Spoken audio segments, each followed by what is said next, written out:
பின்னர் யார் என்று விட வந்தவர்கள் அனைவரும் கூறியது, நாங்கள் சிறுவயதில் போட்ட இருவார்த்தை ஒன்றாகி ஆள் என்ற வார்த்தை உண்டானதே.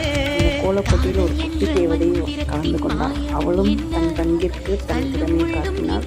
அடுத்த ஜெனரேஷனுக்கான இந்த வாய்ப்பை அந்த குழந்தை கொண்டு செல்வதாகவே நான் வந்து யாருக்கும் சொல்லாமல் பெண்ணானதே.